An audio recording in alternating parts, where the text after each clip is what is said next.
Hey everybody, this is Taylor, your host and Y- guest co-host. Lady T, how you guys doing today? How you guys doing? This is Indie Dreams, a show for up and coming artists, entrepreneurs in the industry. And here to join us is Ja Allen, author, Good singer. evening. Thanks for joining me, Jay. How are you today? You. I'm good, thank you. How are you?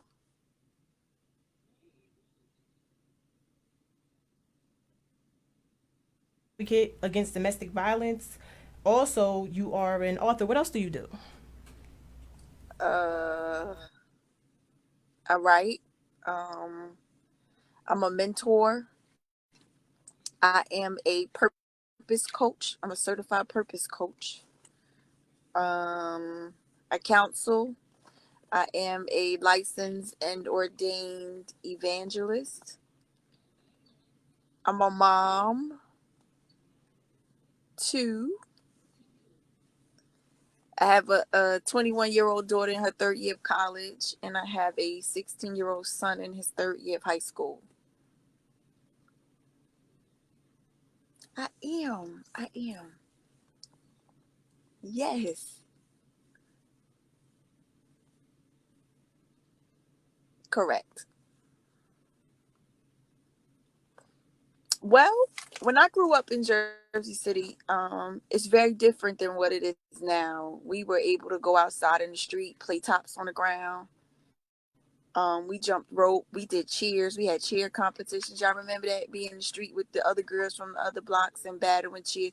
That's right. We did that in Jersey City. I went to private school in Bayonne.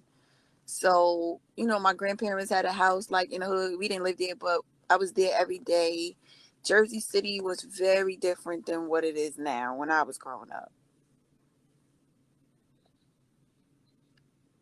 Like now, you can't, like now they're shooting in broad daylight. Daycare centers are being shot up.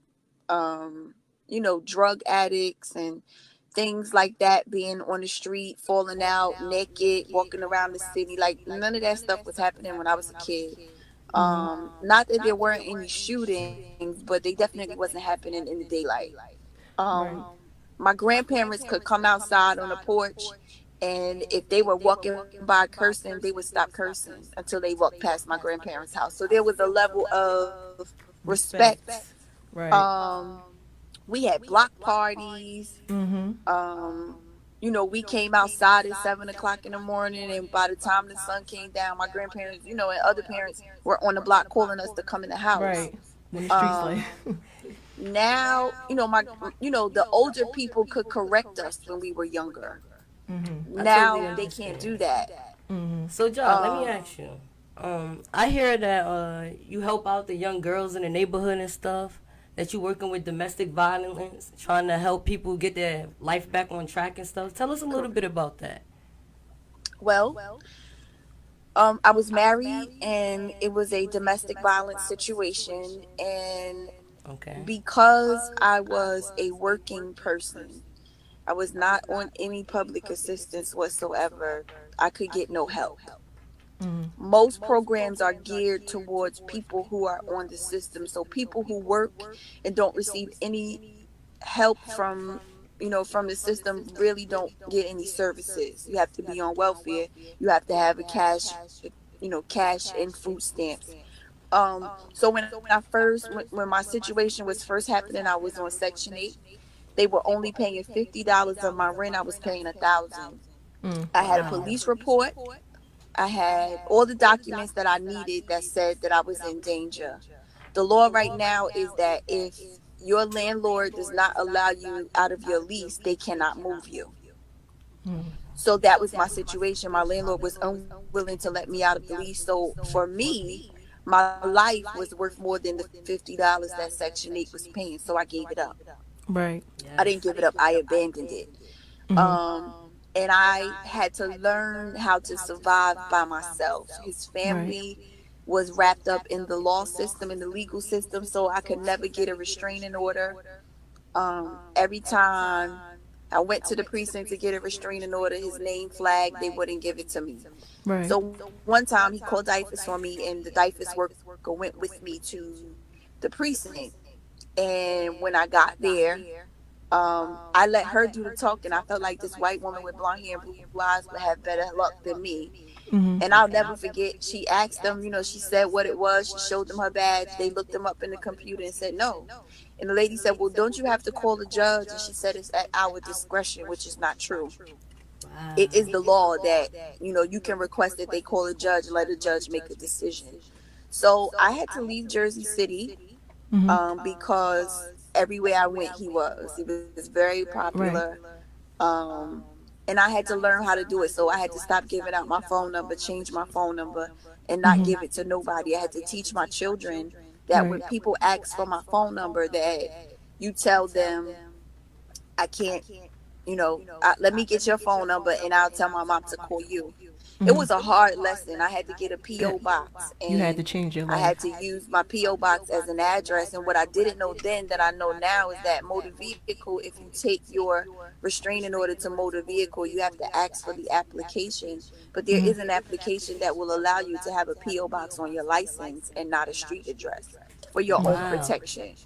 Um, and I don't know why that's not public knowledge, but it is, you have to ask for it. Like, you have to ask for a manager and ask for the application. If you provide the proper documents, they will allow you to put a PO box on your driver's license. Mhm. um and so I just had to learn how to live life again. That's how I became Jay Allen, because my birth name is Janetta. Mhm. But I couldn't risk using my name, so I became Jay, which also became my artist name, Jay Allen. Wow. So how did And you? I just We I'm so, just go want to ahead. commend you real quick and mhm. say that we appreciate everything you're doing. Mhm. And we think it's incredible, your story and how you overcame it. And we need more women like you. Right. Oh, You had thank something you you. wanted to say, Taylor? I wanted to say, how did you become the Harriet Tubman of domestic violence? So when I finally came out of my situation, so when I got out of my situation, I really have been living my life on the run. And when you go through certain things in life, certain things you can spot on. Like, I know when a woman is in an abusive relationship by looking at Right. her. Mhm. I know by some of the things she says. I know by her posture because I've been there. And so I didn't wait for people to tell me. I went to them. Like, I know that this is what's happening to you. Um, and then at first, I just started doing it because I didn't want anybody else to experience what I was experiencing. But then other people started bringing people to me. They need your help. They need your help. So I went to a community safety meeting in Jersey City by accident, Mhm. and I raised the question with all the politicians there in the TV, and I didn't know. And I really just wanted some information about a domestic violence response team, which I learned is required by law in every county of every state. We And getting I a had lot of good been doing some information here. research. Mhm. Huh? I say we getting a lot of good information here for everybody I that's had been listening doing in. some research, and I knew that Jersey City didn't have one. So when I went to this meeting, I just asked, like, can you tell me, can you give me some information about the domestic violence response team, blah, blah, blah, blah, blah. Mhm. And they all said, we don't have no funding. So after that, I started to get contacted by certain officials. Let's talk, let's sit down, because there is a running government agency that receives funding from the government that is supposed to provide this particular team. And let me tell Mhm. you what a domestic violence response team is. Domestic violence response team are officers and civilians who have gone through domestic violence training, Mhm. where they can respond to a domestic violence situation. So, for example, if I'm being beaten by my boyfriend or by my husband and I call the cops, 9 times out of 10, men are going to respond. And if I've just been in a situation where he has beaten me, I'm automatically going to assume that the man is going to take his side. True. Right. I don't want to talk. I don't want to share. I just want you to leave me alone. Just get me out of this situation, and that's it. Um, but domestic violence response teams have sensitivity training. So they're better able to, they act as a liaison between the police officer and the civilian. So that's what a domestic violence response team is. And my defense was, we had this spike in domestic violence homicides in Jersey City. If we had had a domestic violence response team in place, some of those homicides would not have happened. So Jay, Yes. is your book about? Is your book relating to domestic violence? My second book is actually my story. It Well, does first talk tell us the about, name of it. First, tell us the name of it's, your book for everybody that's listening in, just in case they want to pick it up. Right. okay. I have five. The first book is called Living Through the Aftermath. Mm-hmm. The second book is called Who Is She? Is She You? Okay. The third book is called In Reality, She Is Me. The next book is called Secret Confessions, Covered Wounds Can't Heal. All right. And the last book is called Sound of Survival. The reality is I am her too. And that's the one that I saw on Facebook. Mm-hmm. So what do you? How's that coming along? Have you been marketing it or? I really, I wrote my last book, I think 2 years. I haven't written a book in 2 years. Mm-hmm. When I put those five books out, they were written back to back, one book a year. And believe it or not, they do really well. Right. They do really, really, really well. Yeah, So I kind of I read don't one really, of your books. huh? I kind of read one of your books, and it was very interesting. It was very deep. It talked about a lot of topics, a lot of domestic violence. I felt like it reached out to all age and groups. It reached out to young girls, middle class, older class, no matter. It reached out to everyone. It was very powerful and deep. Wow, Like thank we you. said, What book was that? Who is she? That book really is my story. Up to a certain point in my life, and the reason was I had a lot of secrets, and there were a lot of things to me that I needed to be free from. And because as adults, when we experience things like domestic violence or addiction or prostitution, all of that is the result of something. And so that's why it's like that. I understand. So, y'all, while we talking about all this deep stuff, how about we get to hear a song? We hear you also sing, that you have a marvelous voice.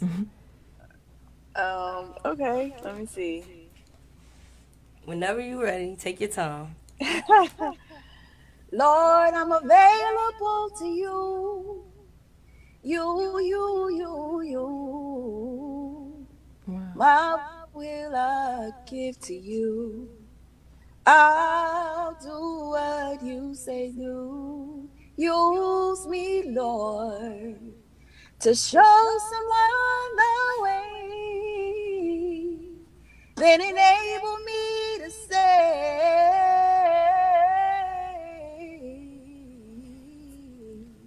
my storage is empty and I am available to you. Wow. Beautiful, beautiful. Yes, beautiful. Thank you. So, do you consider yourself a music artist? I am. I have an EP. Mm-hmm. In a few weeks, I think I'm getting ready to release another single called "I Made It." Okay, I made it. Where can we find that? It's not out yet, but when it releases, it'll be on every digital outlet. And So, y'all, let me ask you, that voice of yours, it was beautiful. Where did you start singing? Like, at what age did you start noticing and developing your voice and knowing that you had talent well, to sing for the honestly, Lord? I started singing very early, like 2. My god sister plays this tape for me all the time. But I always feel like in church, you don't really know that you can sing because they supposed to encourage you. You know what I'm saying?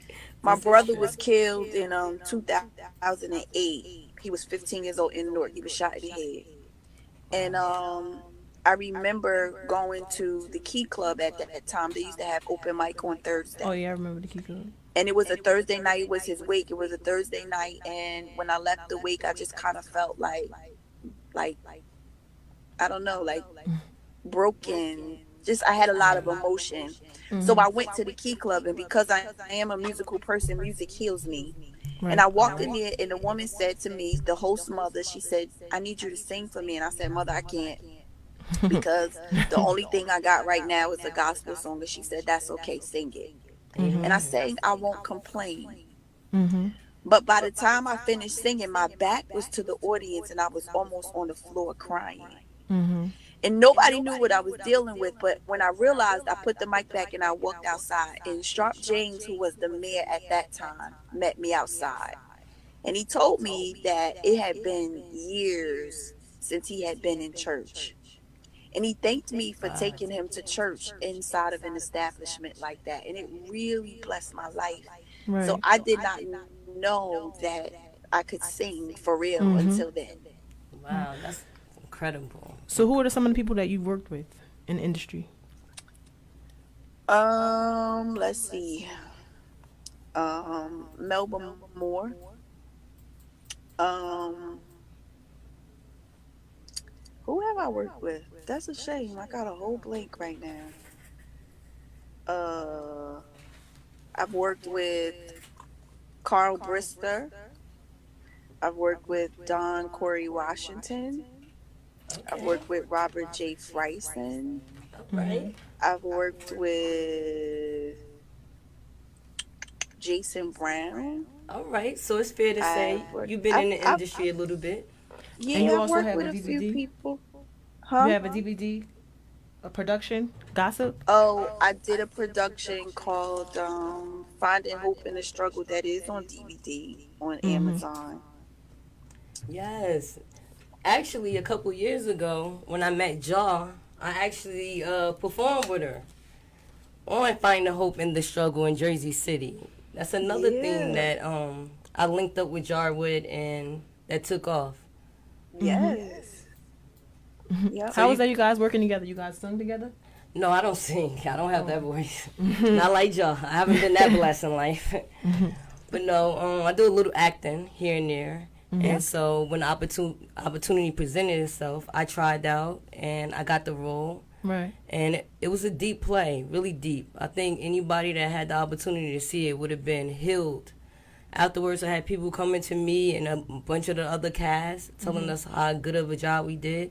It was based off of domestic violence and how a young girl was molested at a young age by her mom boyfriend and how she was homeless. And it's a powerful, it's a deep play. And It's if you guys get interesting a that you chance, say that. check it out on Amazon. They called me and asked me would I bring it back. The play. I'm actually thinking about it. And I'm actually, so I have a very close connection with Bloomfield College. I worked with them a lot. And I think I'm going to do something with them. I'm going to cast them and let them do it. But yeah, I wrote Finding Hope in the Struggle. A lot of it was out of my book. Most of the monologues, or some of the monologues I wrote. I was the creative director. I casted. I taught them. Yes. Yeah. She's very dedicated, very dedicated. Josh, so I have a Thank you. question because I see that you're very spiritual. What is your daily day like when it comes to and you talk a lot. I read about building your relationship, your spiritual relationship. What do you do as far as spiritual routine daily to keep yourself grounded? I pray a lot. I Mm-hmm. worship a lot. Worship is a lifestyle. Mm-hmm. It is not just something you do when you come into the church, the Right. building. Mm-hmm. And so I've learned to see God in everything. When Mm-hmm. people come and tell me things that I needed to hear right in that moment, I know that it's God talking to me through that person. Right. I've learned to be thankful for all things. So like if I'm rushing and I get stopped and I can't cross the street, it's because God is protecting me from something. He's Right. delaying me from something ahead of Yes. me. So I've learned, like right now I have turmoil hitting my life right now in this moment. Mm-hmm. Like 3 weeks ago, I buried one of my closest friends. She was killed on her way to work. Wow. I Sorry for had your to loss. go and see her. And then a week later, my nephew was killed. And Mm-hmm. then a week after that, my aunt died. And then this week or last week, my little cousin was hit by a train in Atlanta. We get ready to go to Atlanta and funeralize him. So, and tomorrow my son is having surgery. But can I tell you that even in all of that, that God Mm-hmm. is still great. He's Yes, still he great. is. Yes, Still he great. is. He is Mm-hmm. still faithful. He is Yes. still good. And Mm-hmm. so I've just learned that when things are happening, it's he's building something in me. Yes. Mm-hmm. So, what are your advice for people or other artists and entrepreneurs in the industry looking to come up? What is your advice and looking for their Um purpose? my advice would be to believe in yourself. You Mm-hmm. have to be the first partaker of what you're offering to people. If you don't believe in it, you can't expect anybody else to You have to believe in believe it. it. You have to believe in it And first. so you have to, if spend the money and market yourself, business cards, a website, email address, all of those things. And those are things that you have to take pride in. Be prideful of how you represent yourself, because everywhere you go, I don't care what you're doing, even if it has nothing to do with your your business or what your product, you're still a representation of it. So don't be running to the store with rollers in your hair, pajamas on. You have to Okay. dress the part. Right. Yes. And that's what I would say. I would say, don't get discouraged when people, I tell people all the time, because I publish books for people too, and I tell Mm-hmm. them, people buying your books do not make you a successful author. Do y'all hear that? Say If it again, you Joe. die right now and you wrote a book and it's already on Amazon, you have already created a legacy. That's deep. The That's really success deep. is not in the number of, everybody has their own definition of what success is. So, like, even for me, even with an EP out, if nobody ever downloaded it, the fact that it's out there is a legacy for my children. Mm-hmm. Follow your dreams. Don't let I anything or agree. anybody, when people tell you the sky is the limit, the sky is not the limit when there are footprints on the moon, and the sky is not a ceiling. Amen. You heard it from Jaw herself. All right. I also saw one of your posts, and you wrote, I see a lot about people's relationship status. I have a question though. What's your spiritual relationship status? Are you and Jesus in a relationship, or are you conveniently dating? And I thought that was deep, because a lot of people depend, like, I need a man. Women out here, I need a man, I need somebody, but they never really think about that type of relationship. So that question, where were you aiming when you asked that question? Um, I think that I might have been doing like some studying, and I deal a lot of with the crumbs. Mm-hmm. I don't want the crumbs of your time. I Right. don't want the crumbs of your attention. And then I I know had to that's right. realize how many of us give God our crumbs. Mm-hmm. We have an affair with him. So we see him, or we're intimate with him, or we spend time with him when it's convenient for us. That's an affair. Because in a relationship requires work. You have to put that time in. You get out of it what you put into it. And if you ain't putting nothing in it, it's wrong for you to expect everything from it. So we always expect God to rescue us, like he's the rescue engine number one. But he's Mm-hmm. not. Right. And he will do all of those things for you. He sustains you when you don't deserve it, when you forget to say thank you. He supplies all your needs. Oftentimes we forget he's a last resort as opposed to a first resort. But Mm-hmm. he's faithful and we're not. And Right. so that's where it came from. I probably was talking to somebody about the crumbs. Like, why you giving that man? Why are you taking his crumbs? He got a girlfriend, but he Mm-hmm. make this time for you out this week. That's crumbs. When you can have the whole meal, why you want the crumbs? Yes, I do not share. I do not share. Okay. Mm-hmm. So, is there anything else you want to add, Jay? Anything else you want to tell the viewers? I love y'all. Be the best versions of yourself that you can be. Regardless of what has happened, what you have experienced, it is all a part of your makeup and who you're destined to be. So do me a favor and don't go back to the site of the wreckage and try to find the pieces of yourself and salvage them. Piece of Mm-hmm. your self-esteem here, piece of your self-worth there. Take what's on your person and reinvent yourself and be I like great. that. Yes, Mm-hmm. love that. Was Jaw? It was nice talking to you. Yes. Thanks I for love coming. Nice your talking Thanks to for you. style. joining. Thank you so much. Mm-hmm. And also for the viewers, today we had a show on Monday, but normally the shows are on Saturday at 6 p.m. So if you are an up-and-coming artist, entrepreneur, talent in the industry, you can send me your information. My email address is tn.bennett34@gmail.com. You can look on my Instagram page, SOR_entertainment_. And if you have any, you could send pitch me your pitches. And then we have our show every Saturday at 6 p.m. Don't be afraid to tune in. Talk to you guys later. Talk to you guys later.